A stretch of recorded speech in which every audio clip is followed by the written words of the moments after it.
Okay, back on the ground, and it's time to take a look at the tools that you can rent from me. What we got here is the case installation tool, and then we got the case splitting tool, and then this special guy is to hold the input shaft while the case halves are being installed and split. If you remember this little piece from earlier, it slips into the output shaft to give the puller something to pull against, because there's that hole there. So that goes with this. So the next step would be, let me get the camera set here, would be to pull all the case bolts. Well, I got my impact out, and I got all these out of here. There's long ones and there's short ones, but we won't need to worry about it until we go put it back together. And then don't forget, there's a plate here that needs to come off that holds the voltage regulator. And once these two bolts are out, I just use a soft hammer to pop the starter out. And then just leave the bolts in like so.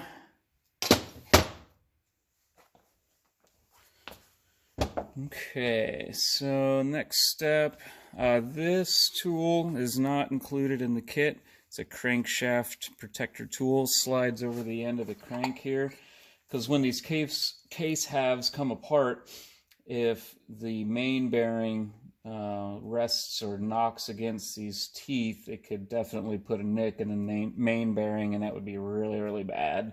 We definitely don't want this. So Victory's got this tool, which I use, but when you're at home, just get a piece of duct tape and wrap some tape around that, or electrical tape or something. But you absolutely positively need to wrap this with something so that you don't damage your main bearings, because that would basically ruin the block. So I'm going to put that onto there. I'm going to spin this around.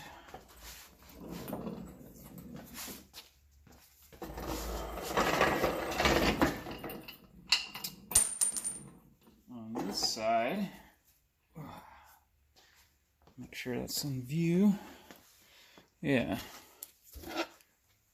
Another thing is, I like it to be in gear. You can see the shift star here. There's 6 indents, or 1, 2, 3, 4, 5, 6, 7. Yeah, 7 with neutral. And this 2011 and newer block is going to have the neutral finder detent balls in here. So basically it won't shift past second, and that's normal. It'll only go into first and neutral, but it needs the speed of the engine to get it into second, third, fourth, and beyond. But I can shift it into first, which you saw as I kind of twisted the shaft a little to get the gears to click into place. And you can see that neutral's here, and now we're into first. And then if we wanted to, if it was possible to test it, like on a new or an older model, would actually shift through all the gears, and we can see 2, 3, 4, 5, and 6.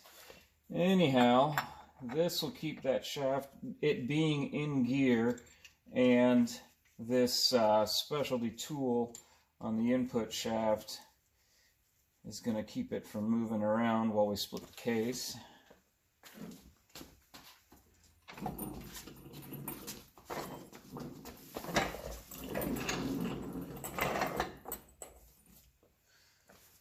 Alright, so the other thing is, on this specialty stand, it does have 4 bolts on the back, that just like the motor mounts.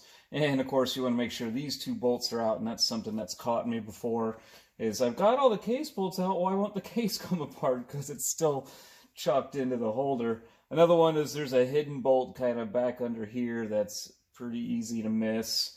You definitely want to triple check that you got all of the bolts out. There's one I loosened, I just didn't remove. Excellent, that looks good. Crankshaft's protected. Now I'm going to put this little guy in here, and this will bolt to the where the pulley cover bolts. with these long bolts here. And it's got multiple different holes for different years of bike. This should be somewhat universal tool. I think it'll pretty much do everything made after the year 2000. The 99s were kind of a weird one-off, but that's why it's got all the different holes. And then it, whoops, wrong tool. It does not need to be cranked down. Ugh, 2 in a row. It doesn't need to be cranked down very hard. Just kind of set these bolts firmly. Nothing major. Don't strip out your block or break these bolts thinking they need to be on there at 100 foot-pounds.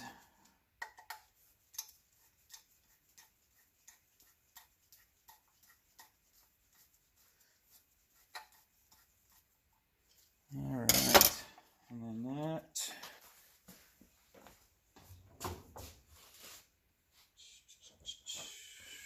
I can't remember what size that is.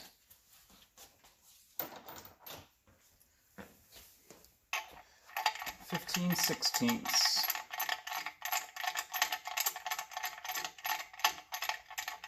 Just taking up the slack here. And then I get a pan underneath, because even though I drained the oil earlier, it's going to have some residual in there, and it's going to get all over the floor if I don't.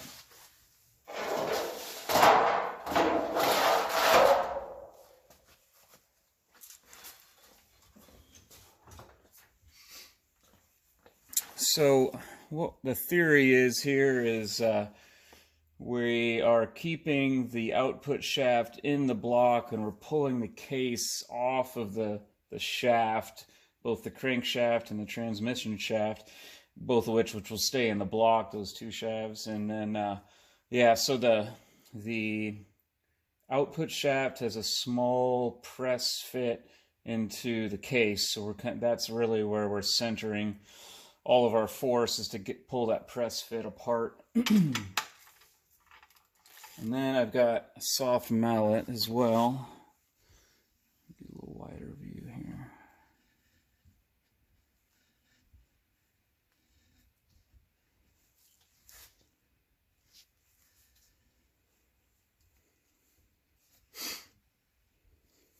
Sorry for the camera work. I want to get this clear. Alright, so I'm also gonna just lightly tap on this stud as I'm cranking it apart, just to put an even amount of pressure fore and aft on this.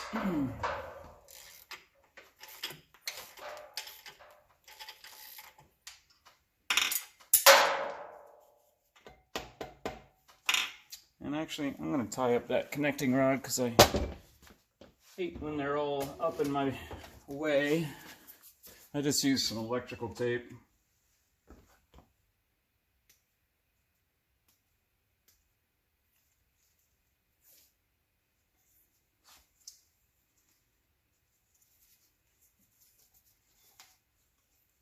All right.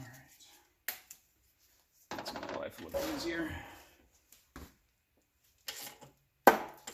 I like to do it by hand. I mean, you could put an impact on it, start ram jamming it, but then this way you got a feel for it. So it started to pull the case apart there, and there was no gap here, so I gave it a couple of smacks with the hammer.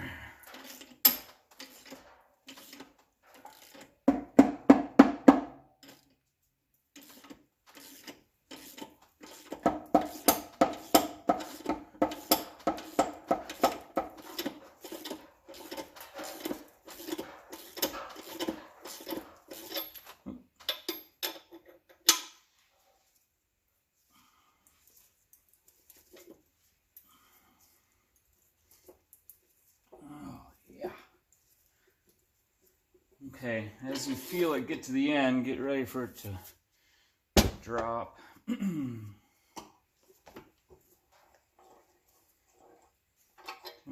loose now. I'm going to find a place on the bench to set this.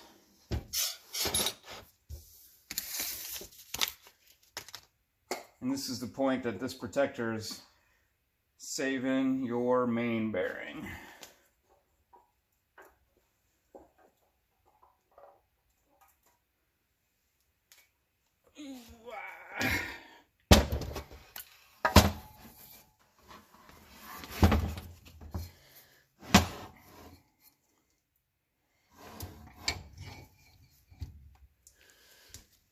Okay. Rock and roll. Someone's put a bunch of red Loctite all over that. So now we can get in here and do what we got to do. I'm gonna, well, you know, since we're here, take some time to get this RTV, little dangly pieces out of here. Alright, let me regroup. We'll start rebuilding what we need to rebuild.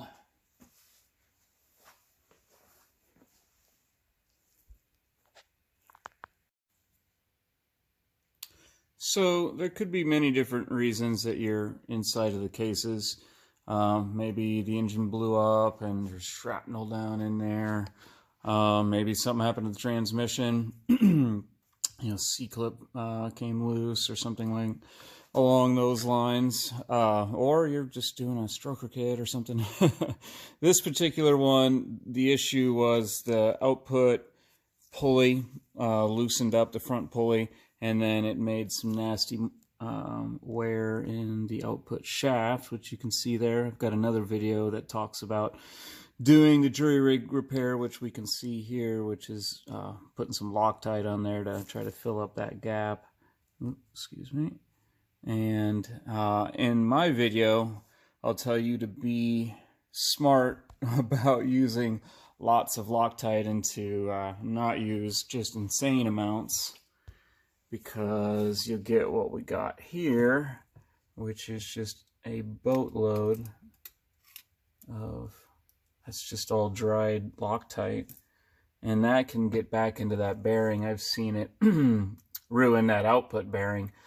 This, you know, I'm gonna delicately take it all apart and clean it and get all the crud out of there and make sure that output bearing is good. And and that's kind of the name of the game, is checking everything and making sure it's good. You know, if you're just doing a repair on a 20,000 mile bike, which is like nothing, then you know, it's not going to take as much as a 120,000 mile bike.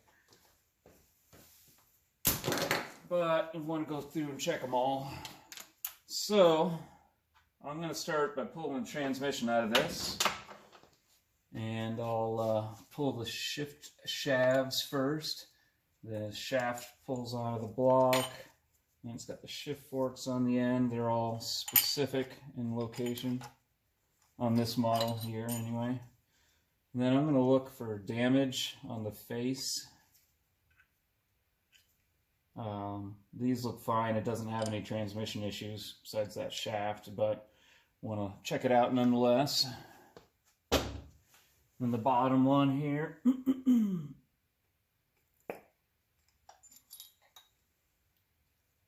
Looks good.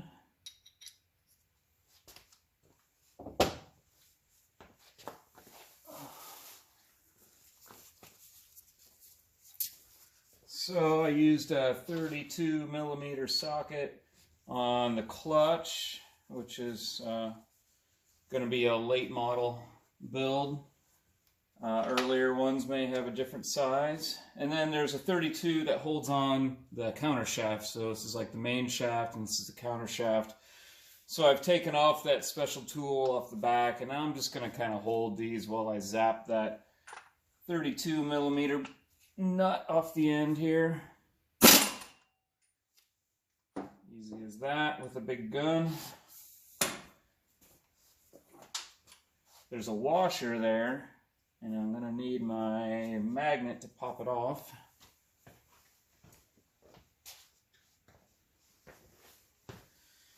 That way when I remove the transmission, it doesn't roll underneath the bench.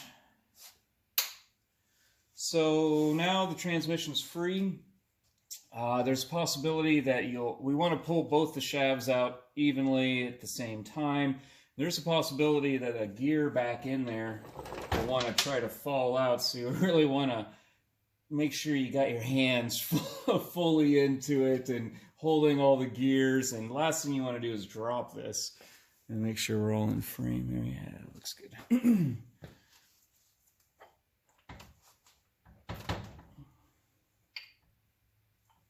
And there's a gear up top that'll stay in the block. So we're pulling these out. Oh, and I can see my bottom gear is just hanging on. Okay.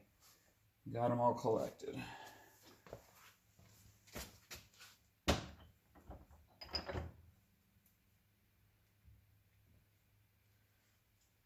Alright, because this has got a gear that'll fall off. The main shaft does. And so does the counter shaft, and some of them have like specialty thrust washers in there, so best to keep this all together. So now, this is a low mileage type of rebuild. I'm going to spin all these bearings anyway, but I'm going to guess that they're all going to be fine. What I could do is pop this little bolt off of the oil pump and spin the counter shaft bearing, which is probably something that I'll do. And then you could technically take the crank out by pulling the flywheel. I mean, you could strip this block all the way down and check everything, but I really don't have any reason to do all that on a low mileage bike that isn't blown up. If it was blown up, if like the transmission had shattered and there were pieces everywhere, I would definitely be taking all that stuff apart. It's very common for grit to ruin the connecting rod bearings, and it's a great idea to pop the connecting rods off there and kind of scope them out. And I might just even do that with this build just for good measure, but I'm not too... I don't think we're going to run into a lot of bearings that are bad, and the bearings are all still available. The roller bearings, that is, don't ever mess with the main bearings. If they were ever to get damaged or scratched, the block would be ruined, because Victory doesn't make the main bearings anymore. And even if they did, it requires a very special machine shop tool, a machine, and the guy operating it. Which is yeah, hard to find. So let me regroup and we'll talk about the transmission and cleaning the block all up and kind of the next steps.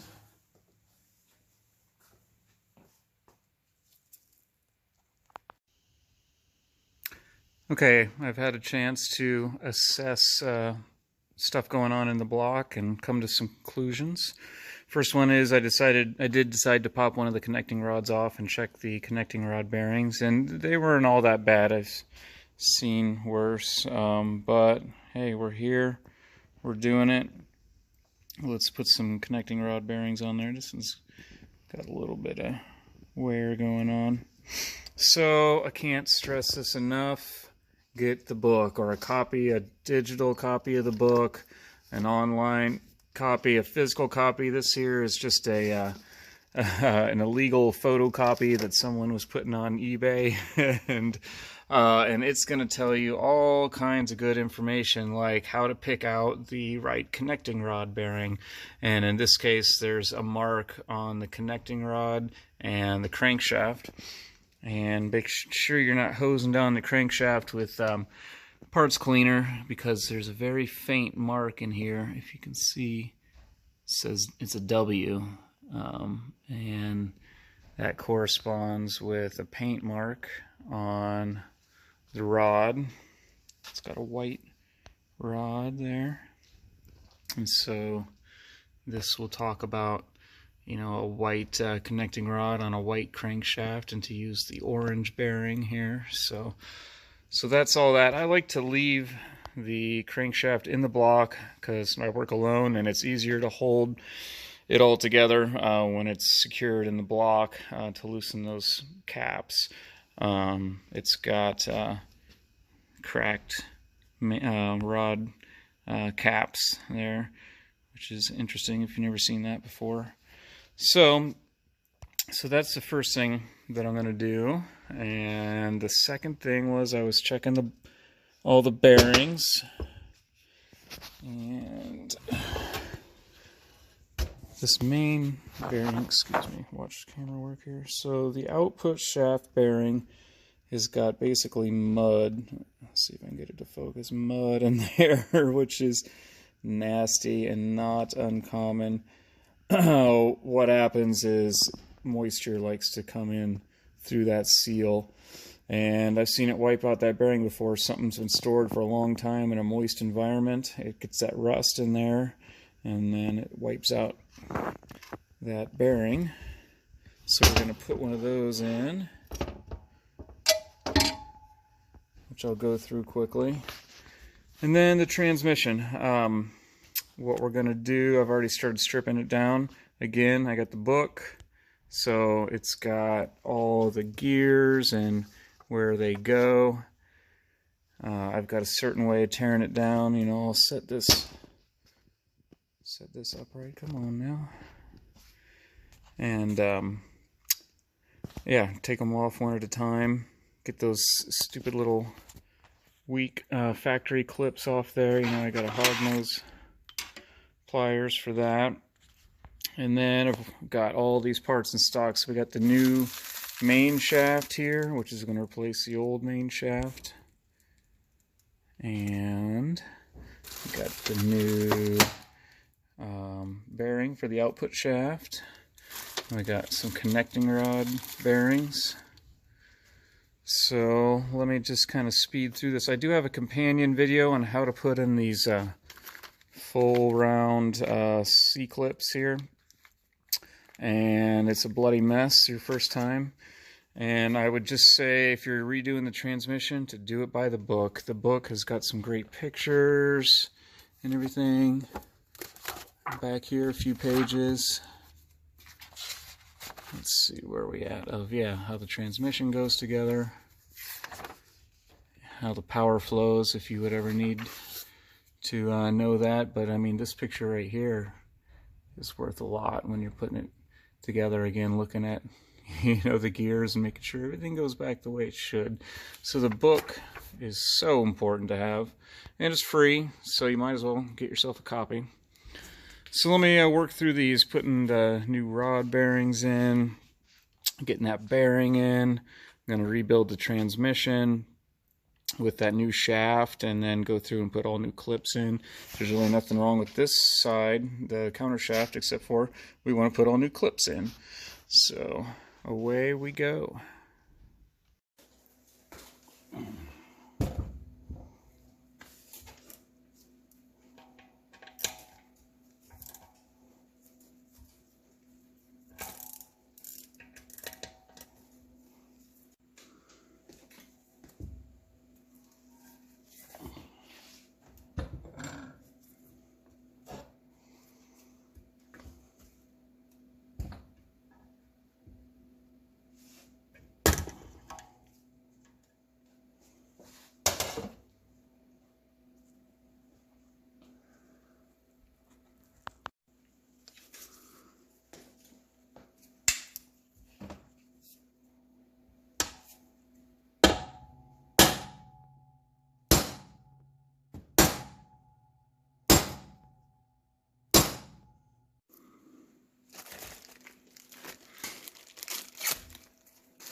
Okay, so the next thing on our list is to rebuild the transmission, and I'm kind of went over a little bit of this earlier, where you're gonna need the book. You really need this book so that you can look at the parts diagram so you don't get confused.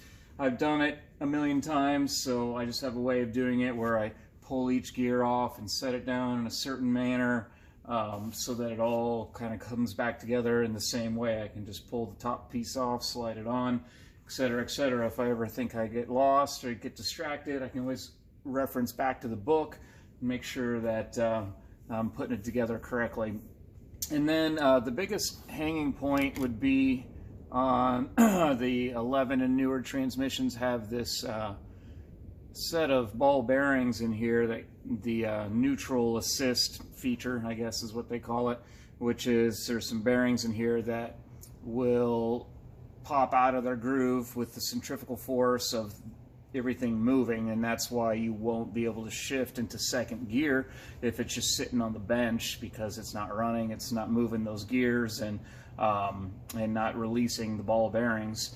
So how we would artificially release the ball bearings for the rebuild process, basically what I'm going to do here is put the new better C-clips or retaining clips for each gear on here, and there's a retaining clip on this 6th gear down in here. So what I'll do is I'll get like a straw from your like the parts cleaner here, and I'll just take the straw off the side, dip it in some grease, and then the little ball bearings are inside of these little holes here, so I'm putting the grease in the holes so that the grease will hold the little ball bearing when I pull out on it with a magnet.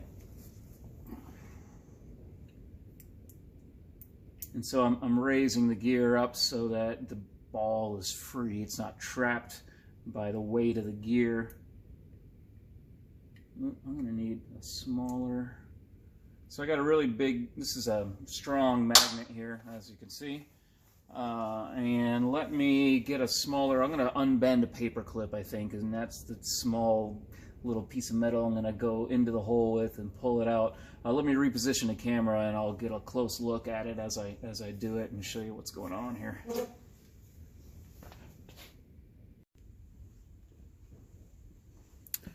So I got a really strong magnet here stuck to the table. Get that unbent paper clip. Make sure I'm nice and in frame here. I'll lift up. Oh. That's always a tough part with a strong magnet. Try to do it so you can see it.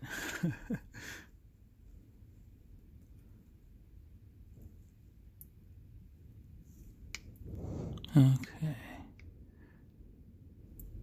There it is. I pulled it out to the forefront of that hole, and I've done the other two already for filming purposes. And that's how we get it off there. You can see the little hole that those ball bearings sit inside. So, rock and roll. Well, let's finish taking this apart. Just as an example, we've got some hog ring pliers here.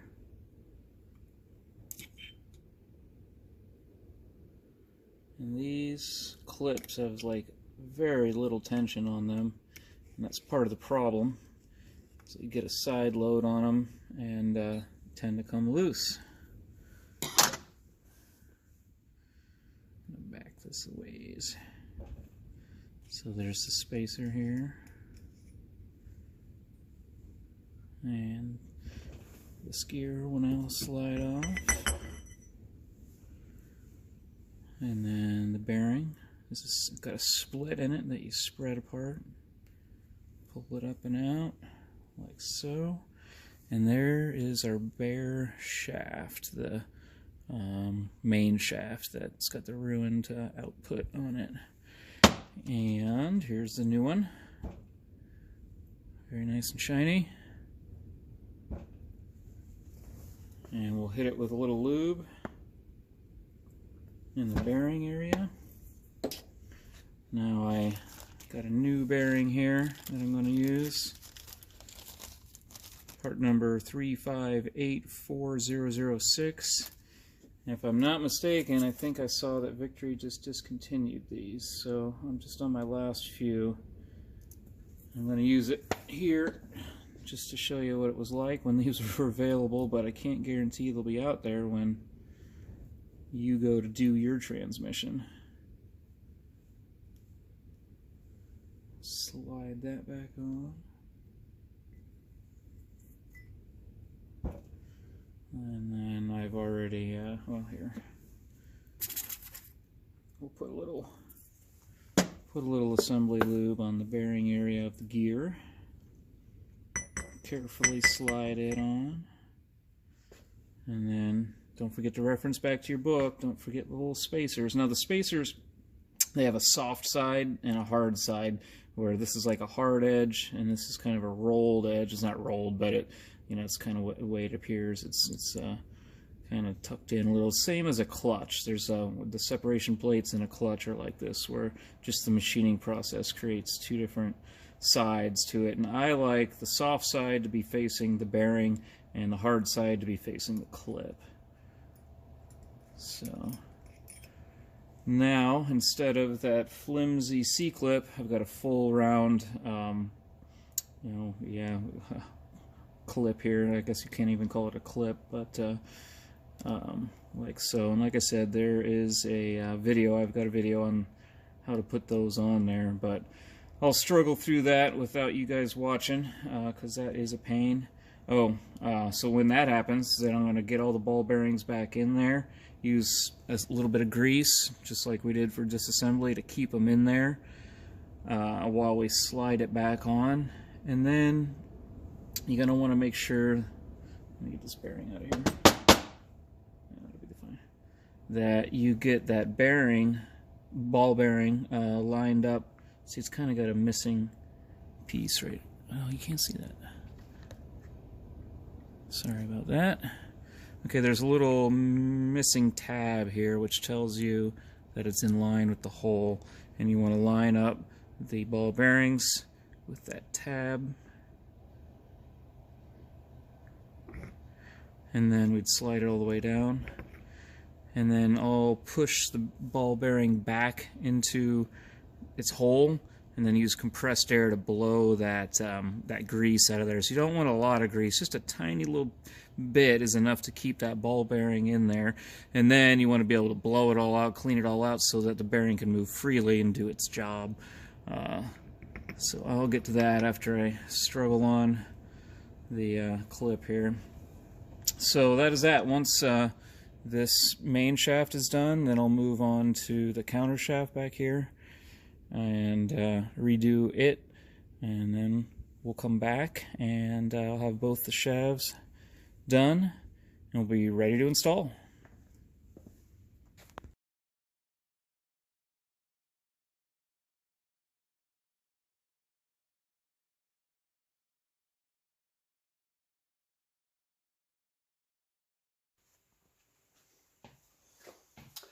Alright, beautiful. We've got the transmission shafts rebuilt all the way I like it. Ready to start thinking about getting this block put back together. So the next step would be to clean up the case halves, and this is a critical step as we get all the old sealant off of here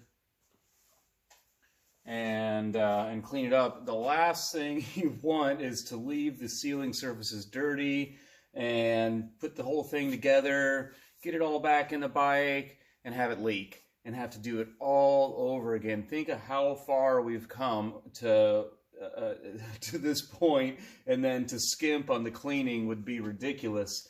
I've got like a little razor, on X-Acto razor here that I'm scraping the RTV sealant off with, and that's a good way to do it, just as long as you're not scratching into the aluminum case. Mine's just dull enough that I'm not going to do that. So once I've scraped all the really big pieces off of here, then I'll go back. I've got some brake cleaner and a little bit of like a 3M rough pad, not like sandpaper or anything, just enough that it's gonna break loose the rest of the RTV sealant.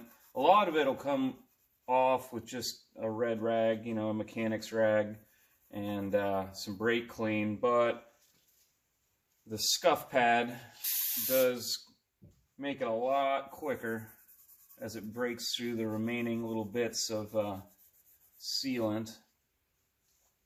And so I'll take a lot of time on this step, a lot of time. Actually, there's one thing I forgot to prepare before filming, and that is cleaning out the bolt holes on this case half. The bolt holes have a bunch of sealant left in them, and I get a drill bit that I can fit down in there. I'm not going to drill these out, I'm just going to do it by hand.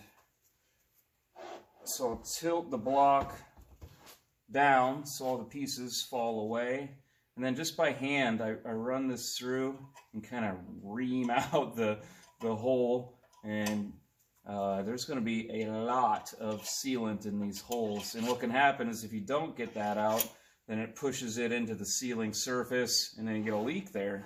And so we take a lot of time on this step, and your floor will be covered in little tiny bits of sealant. So we do that to that case half, and then we do the same thing to this case half. Now this case half has got the threads in it, and so I won't be able to use a drill bit to clean those out, but I will get my little X-Acto in here and make sure that all the RTV is cleaned out of those threads, and we'll clean all the sealing surfaces. It's got to be clean enough to eat off of. So let me fast forward a bit while I clean these up, and then we'll start putting it back together.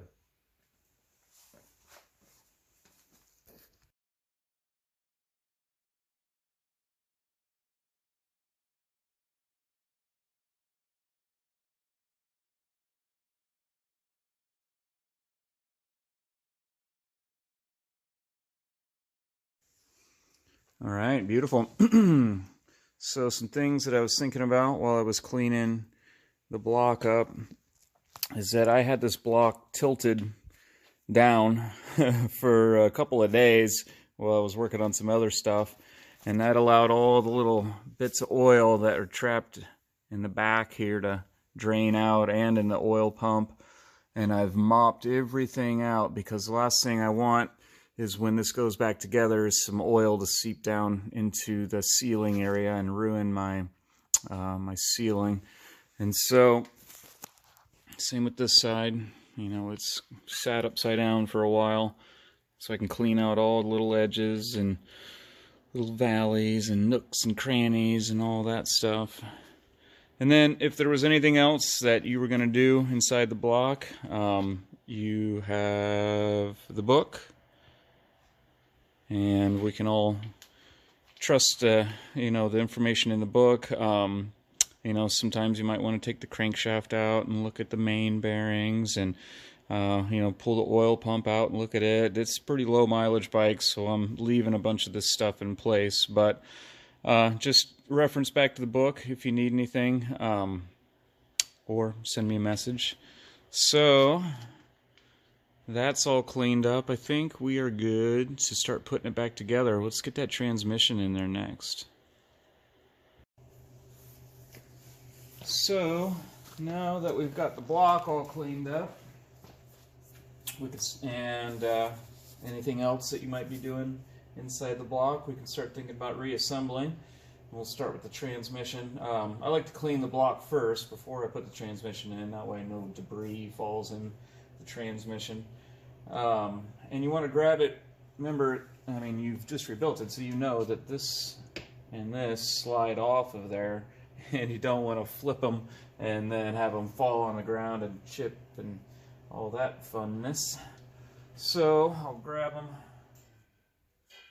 the counter shaft in the left hand and the main shaft and the right. Actually, I'll kind of mesh them together a little bit first in preparation for sticking them in there. Then I got my fingers holding these gears onto the end. We'll try to slide them in there without losing anything.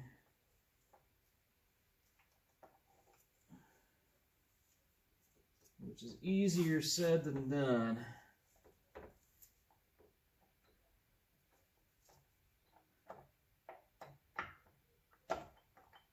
Trying to get the bottom shaft into its hole and the top shaft into that gear that's pressed into the block. A little wiggle, wiggle.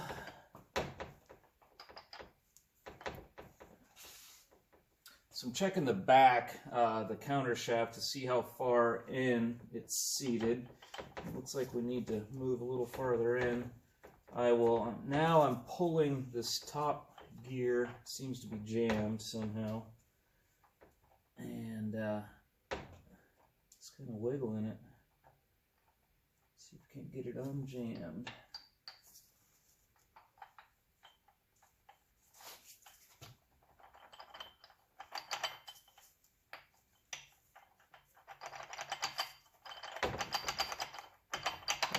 Ooh, there we go. You want to make darn sure that it's all the way in there, and it should not require any force. There should not be any pounding or beating on it. It should slide right in there. Now what you notice is that, well, let me zoom in. These two gears aren't flush with each other, and neither are some of the other gears. They're kind of just floating around here.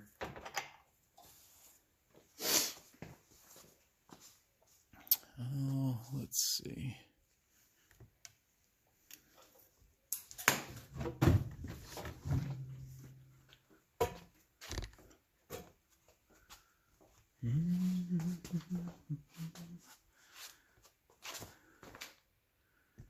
Yeah, so those aren't flush. So what'll happen is when we put the block together, it's going to pull the main shaft out a little bit, and then everything will line up.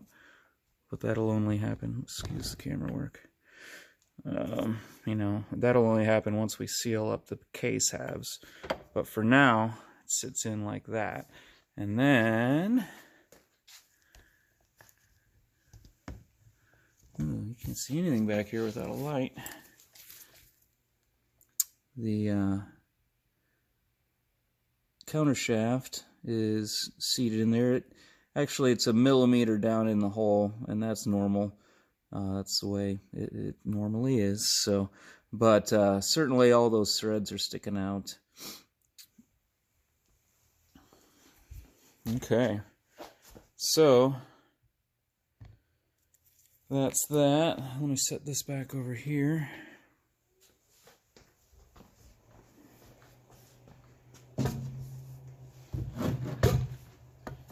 Now I'm going to slide in the shift forks. Start with the bottom. The little nipple goes up into the shift drum. So we'll pull it off. Make sure that you're getting it in the groove, both in the transmission, the fork into the transmission, and the little nipple up into its the route it follows as a shift drum rotates around. And you could potentially put the shift fork in the wrong spot, like where it's not supposed to be, both in the drum and in the transmission. So when I slide it in there, it should go easy peasy. And then I'm going to double check. Okay, it's definitely in its groove there. And it's definitely in the correct groove here. And the rod is all the way in, so all good on that front. And then remember that these are different. There's a left and a right one here, and I don't think there's a way. Yeah, you could definitely put these in wrong. So let me just scope out the book just to make sure. It's been a few months since I did this one, so I'll double check that I got the shift rods correct. Let's see, we're going to go to transmission and drivetrain, transmission and crankshaft.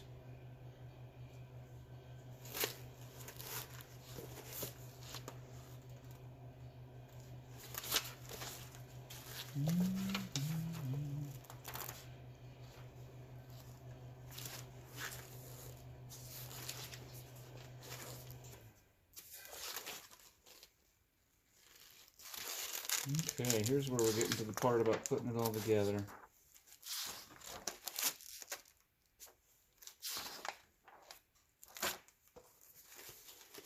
Actually, maybe we'll just go to the breakdown here.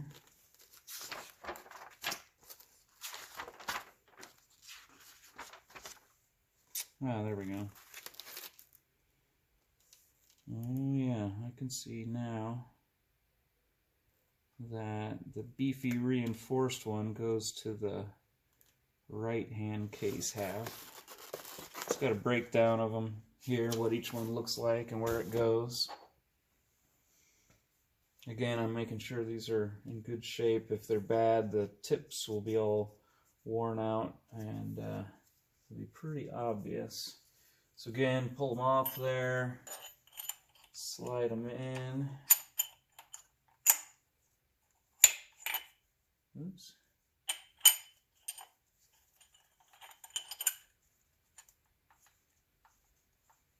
Come on, buddy.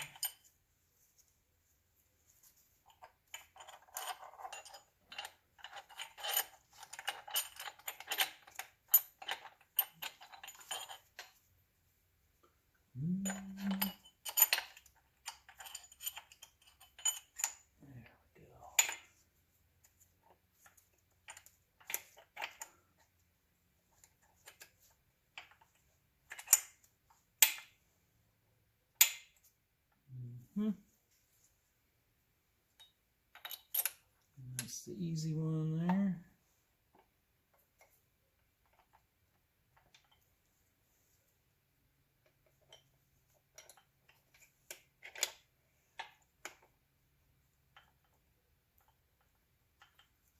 Okay, no pounding, no forcing. It should all drop right into place.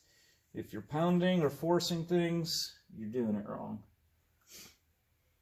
Okay, it's hard to get a look at that rear one to make sure it's in the correct groove, but it is, and we got it right in the shift drum, and that's all good there. Sweet. Next thing to remember, we're getting ready to put the case halves together. There's an O-ring on the end of the shaft here, and normally it would stay on. See, this thing is hidden by all the gunk and rust and everything. And, oh man, it's a mess. I've got a new O-ring that seals the end of this, so I'll go and grab it out of inventory. But if this was good, we could just peel it off and put it on the new one. You definitely want to get that O-ring on there and make sure it's in good shape before we start putting these case halves together. All right, that's that. Now, what I'm going to do is I'm just going to put the counter shaft bolt, or nut on there, excuse me. It's a stake nut on the later years, which means that you use a hammer and a punch to fold the metal over so it stays in its place, stake it in place. For now, and remember this washer is this one of the, yeah, this is one of the convex ones. Keep that washer correctly oriented. I'm just going to put it on there loosely so that that shaft doesn't fall out. And then I'm going to remember to tighten it later.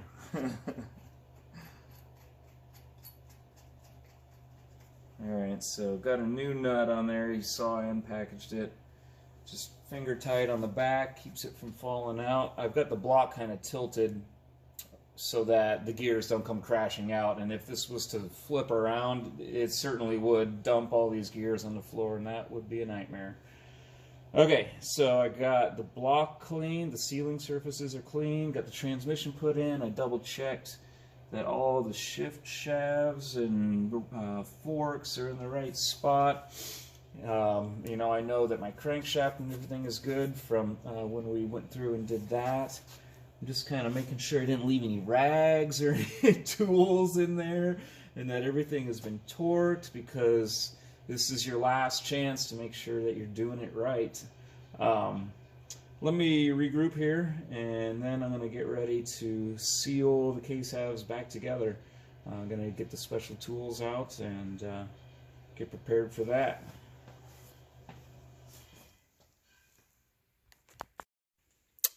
Okay, we're back at the block halves. First thing I wanted to point out is that I take a little bit of assembly lube and hit these bearings just to make sure they haven't dried out. Now this is super sticky stuff, and you want to make sure that you don't overdo it and it drips into your sealing area. Just a little bit's fine, just to keep those from being dried out.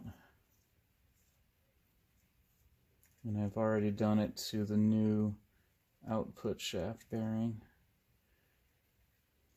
because eventually we're going to flip this kind of upside down, and we don't want oil or assembly lube all over the place. I'm using Mel lube, which is technically for oil pumps, but I like it a lot. So then the next product, instead of black RTV, I use anaerobic gasket maker. This is a product that only seals when it's under pressure, so it can sit out and in the air and not cure. And it's great for a project like this, because if I'm sealing this up and the phone rings and I got to take a call, I can walk away. I can come back tomorrow, and this will still be liquid and usable and pliable and spreadable and all that stuff. The secret is just a light film is really all it takes. You don't want this all over the inside of your engine, squeezing out when you put the case halves together. But you do want to make sure the film is covering all of this exposed aluminum here. I kind of put a thin layer on, and then work it around with my hand, finger, kind of getting it spread out nicely so it's not going to, any excess I'll just wipe it off.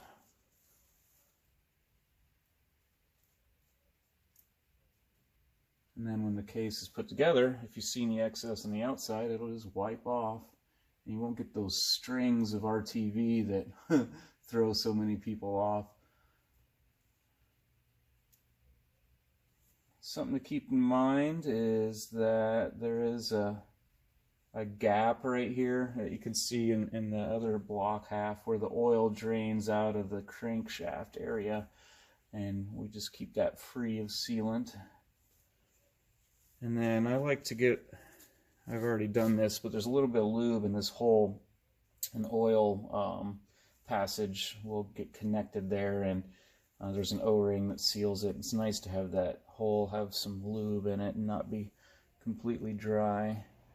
So I've kind of spread everything out nice, making sure there's no missing spots.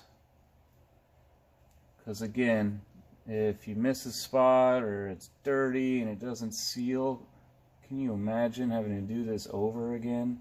Do it right the first time. Wipe up any excess I see here. Sweet. That looks great. Another important step is lubing up the main bearings.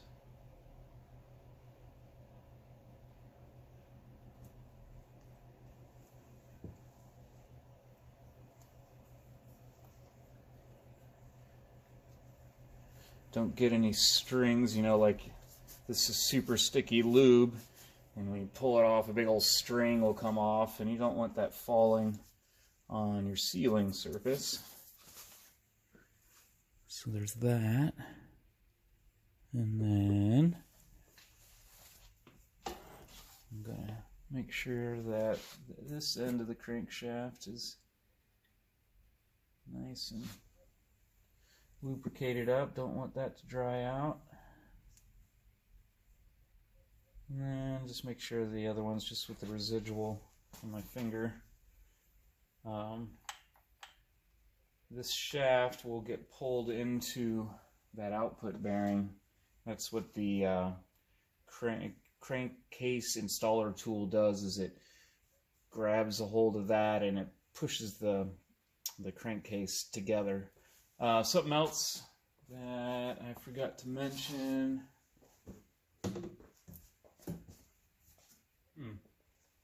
Oh, here they are. All the case bolts. I'm going to take these and make sure they're clean, and all the little bits of RTV sealant have been knocked off. Sometimes I actually take a die and run these through a die just to clean the threads so there's nothing sloughs off when I'm putting it all together. And then once they're all cleaned up, I'm going to lay them out.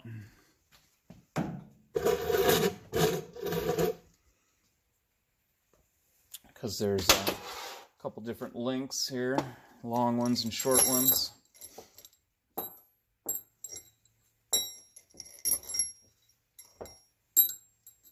Just kind of getting it ready.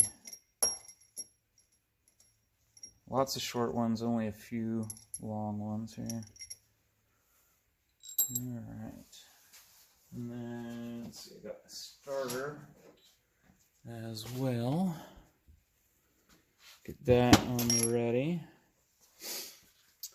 Let's see, what's next? Gonna grab that crankshaft protection tool.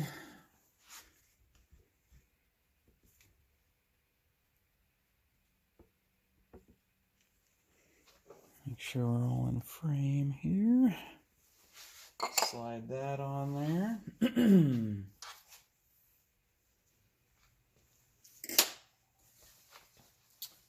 And then, let's see, next will be the specialty tool. So, this is the crankcase installer tool. Let's get it taken apart here.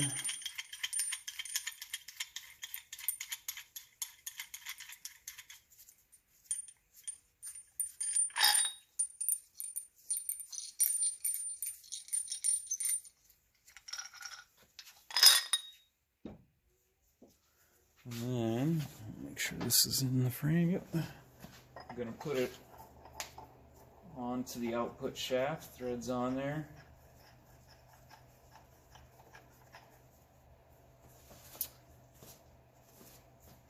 The other thing we want to make sure before we put this together is that it's in first gear, which it is here, but let me explain that really quick.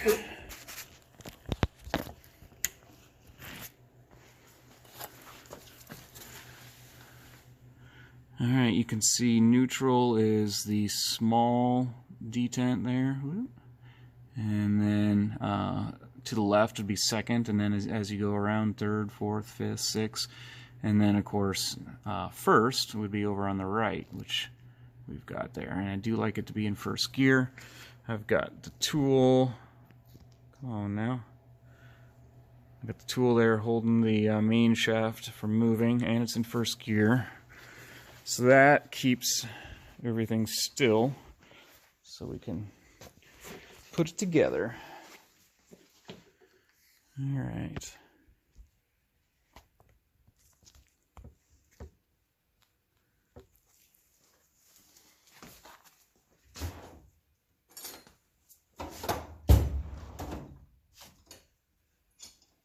Let's see here.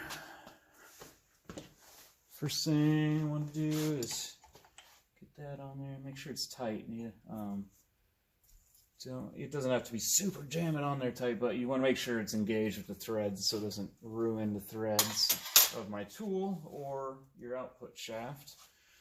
And then I need to find the right socket or wrench for this.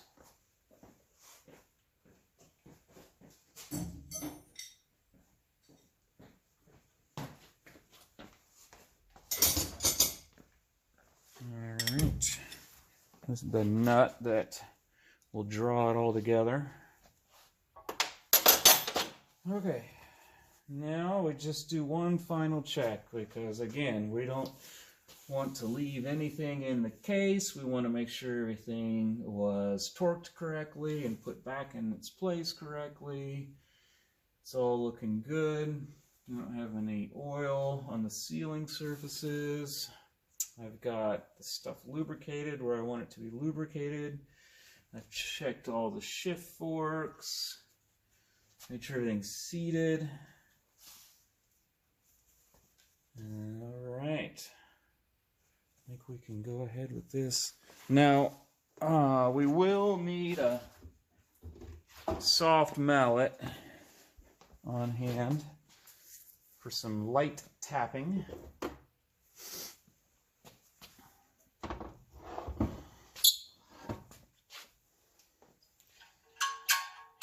I accidentally had this bolt in here just for safekeeping. Okay. Here we go.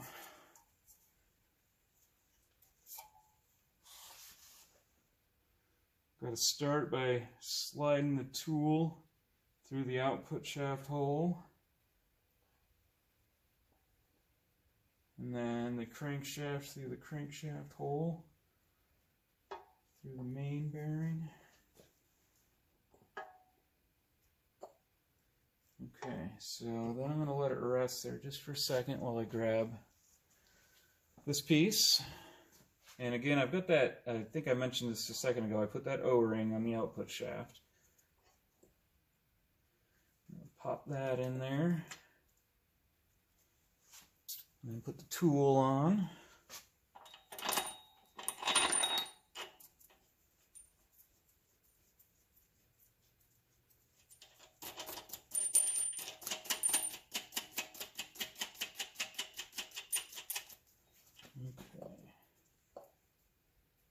So the output shaft is going to engage first. We haven't even touched the crankshaft yet. This is still floating, like so.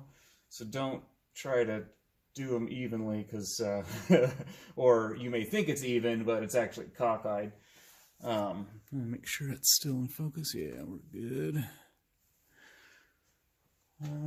So then I'm going to start. Oh, and then the other thing is make damn sure that your crank or your rods are sticking out the correct hole. That's why I've got that one taped so it's not flopping around, and like you could accidentally flop it so they're both sticking out the same hole. Don't want that. So now I'm just gonna, so as I start to tighten that nut, I want to make sure that this is even. There's an even gap on both sides so it draws into the crankshaft correctly.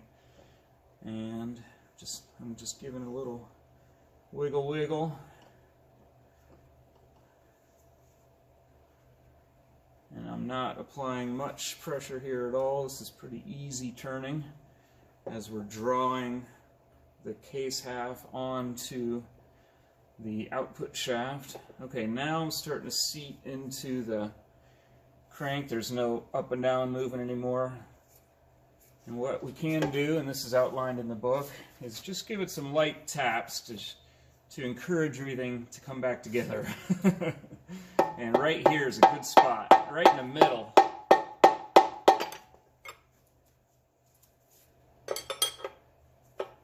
Let's slip out of gear.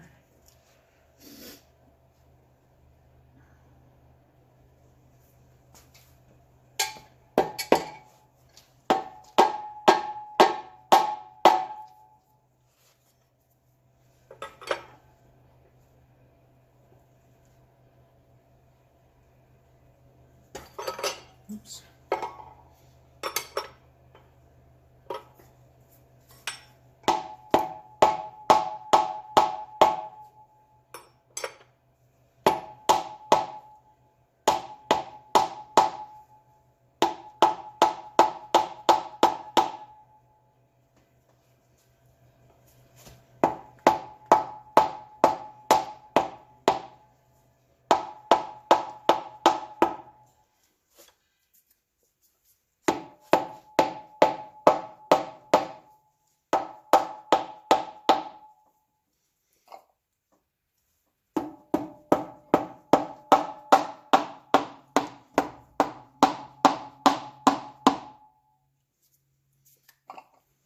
Almost there. Okay, actually I had a camera malfunction there. Right at the critical spot, I guess. Pretty typical. So what you missed was about one more turn, tighten on this, and I smacked it about one more time, and then I can hear the tone of the smack change as the two case halves kind of sat into each other, and a little bit of the sealant kind of squeezed out from the sealing surface. And then I made sure to just get this really tight, because what you're trying to do is pull the output shaft into this block half. And then I got all my block bolts, dropped them in there. We can take a look at this other block I've got. There's a spare here. Just remember there's long and short versions of the block bolts. Of course, this is all outlined in the manual. The long bolts will generally, the ones that go around the engine, they have a higher, the hole is higher off the block, and the short bolts go into the more recessed areas. This is the time to put the starter back in, since it's tied into the case bolts. So we line up the bushings. If it doesn't go with a smack of the hand, then we can pop it in with a mallet, and it gets a long and a short. And then I just take a low-powered electric gun and just kind of go around the whole perimeter. Now the torque sequence is outlined in the manual, of course, starting in the center and kind of working or radiating out from the center so it seals nice and even. And I'll flush them down with this. It's just, there's a bunch of these, and this just saves a bunch of time running them in. But then I'll do a two-step torque on it with the torque wrench. I start at maybe 10 or 15, and then work my way around, and the eventual torque is 22. So that has gotten me to this point here,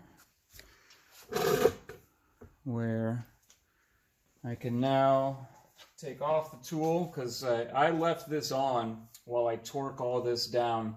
Keeps that pressure on there.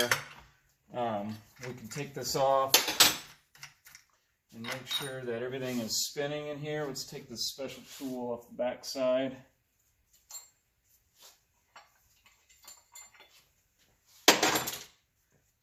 And I like to spin that, make sure it's going well. Shift it into neutral, spin the input shaft, nothing's happening. I'm going to shift it back into first. And there we go. Remember, you can only go into first gear without the centrifugal force of the engine running to shift it up into 2, 3, 4, 5, and 6.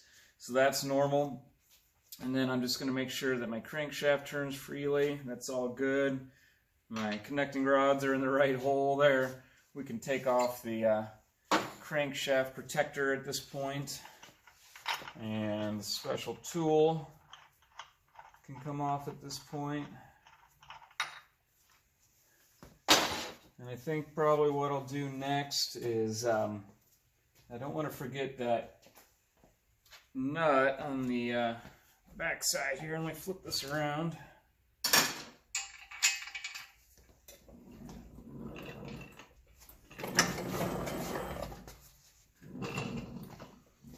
So if you remember, we just lightly set this nut into place, the stake nut. So, oops.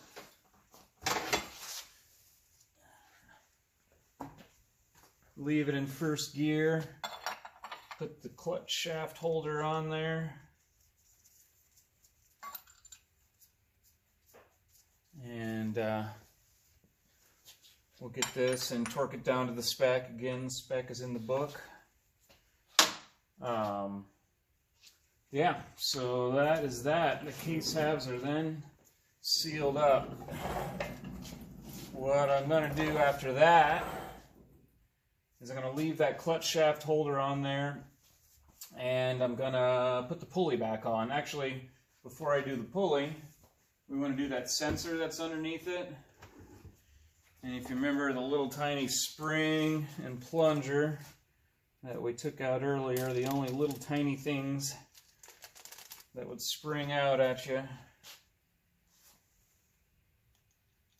And stick those back in there.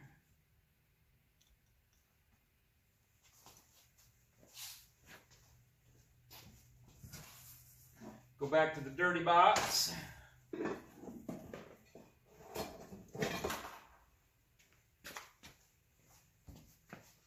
Just going to set this on here temporarily. Put that in there.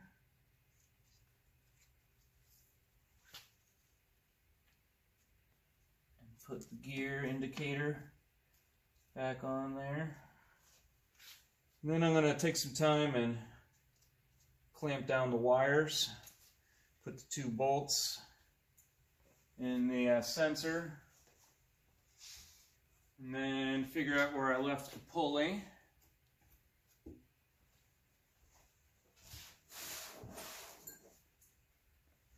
Oh, it's around here. There it is. So since we got a new pulley here, someone's already done that the last repair, and the new shaft, I'm not going to put any Loctite on this.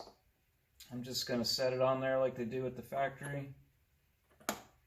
But what I will do is get a new nut. The nut's got its own Loctite, and I might add just a little bit my own.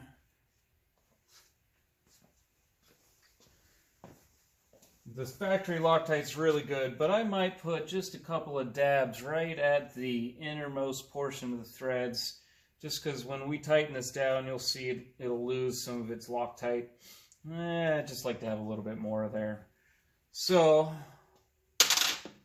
that will get us to the next stopping point. So let me actually do this work, and then we'll pick it up from there.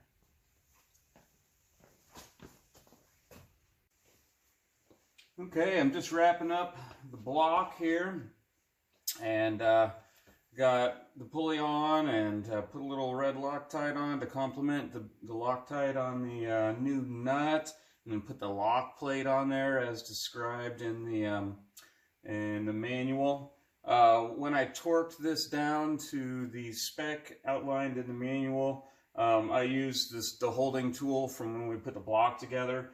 That's bolted to where the clutch is. I used that to hold the shaft, and I put it in first gear to do that so that all the gears were locked. And that's something I want to explain further here in just a second, is the whole thing about knowing which gear you're in. But let me show you a couple of things here. So then once I got the pulley on there, it was time to put the clutch on, so I went ahead and rebuilt the clutch. This particular bike has got a big bore kit, so we're using a Lloyd's variable clutch, which is what you see there. And so I prefer, for a case like this, I always prefer that the fibers and plates that are in the basket here be stock. I just like the OEM fibers and plates. I don't have any issues with those. And then when we're doing a big bore build, I'll use Lloyd's variable clutch, which is this piece here. And then behind it, I use a Barnett pressure plate and spring. And then if it's a 12 or newer bike, we need to use a reinforced rack, which is what we got there. That's an Indian clutch rack that has been kind of cut down a little bit to make it all work. So now that I got the pulley on there and the clutch on there, I'm ready to put the primary cover back on, you know, and don't forget to put the shift shaft in there. But while this was sitting waiting for me to finish it, I was working on another project over here, which is another transmission job, and this job was a lot different than the one we're working on today, wherein this block was this transmission was completely blown up with gears shattered and shrapnel all over the engine cases. And so unlike the one over there, this one I decided to strip it all the way down, pull the crank out, and pop all the bearings, because all of these bearings in the block were rough from having debris in them. And then I started cleaning it up, and I was pretty proud of myself. I was darn near ready to start putting it back together, and I was just checking out the block, doing my due diligence, making sure that something that was that blown up was going to go back together again. And I noticed that this main bearing has walked out of its oil hole. So this oil hole should have been straight at the bottom here, and as you can see, it's shifted from its 6 o'clock position to maybe a 7 o'clock position. And how it's done that is the owner has overheated the engine, and then the case expands and it allows that bearing to move. And it must have just happened. He must have been just romping on it, shattered the transmission, had it overheated, because the crankshaft was fine, and you can see there's no real damage to the bearing. But this block is ruined now. The Victory quit making main bearings for these, and even if they did make main bearings, it takes a very specialty machine shop and a machinist with the right machine tool to align hone the block and get it exactly where it needs to be. In a case like this, we just throw the block away, get to eBay, find a used one that's in good shape, and away we go. So I pulled this back out of the scrap heap just so I could show you, how some of them go. And not all of them are nice and clean, like this one was, where we didn't need to punch all the bearings out of the block and assess it in such a way. So just always keep your eyes open. That probably may not have gotten caught by anyone else unless they knew that little oil hole needs to be at the 6 o'clock position, and you would be able to see the oil galley in that case, or the oil hole in the block. So the other thing is that I realized that I didn't explain the gears properly, or how to get it into gear and which gears are which. And so you got the shift star here, which is on the shift shaft, shift drum, which is in the block, and then the star is on this side, and it's got the plunger here that keeps it in gear. And sorry, where we're at here. So you can see it's a 6-speed transmission, and there's gonna be, let me get it focused. There we go. There's all these detents represent a gear, and you notice this detent's a little bit different. This is neutral. So how you would read this is if the roller here is right here, that's neutral, and then 1 down, 5 up. So 1 down, this is first gear, and then back to neutral, second, third, fourth, fifth, and sixth. And that's how you tell what gear it's in. So these on the the 11 and newer motors, you won't be able to get it past first gear. So what you can see here on our donor, or our motor we're working on, is it's in first gear right now, because I wanted all the gears to be engaged so that I could torque down that pulley nut. And if I wanted to pop it into neutral, I could just stick my hand in here. Now we're in neutral. And since this is an 11 and newer, and it's got that neutral safety ball in there that we were talking about earlier, it's not going to go into second. And that's normal. So don't freak out.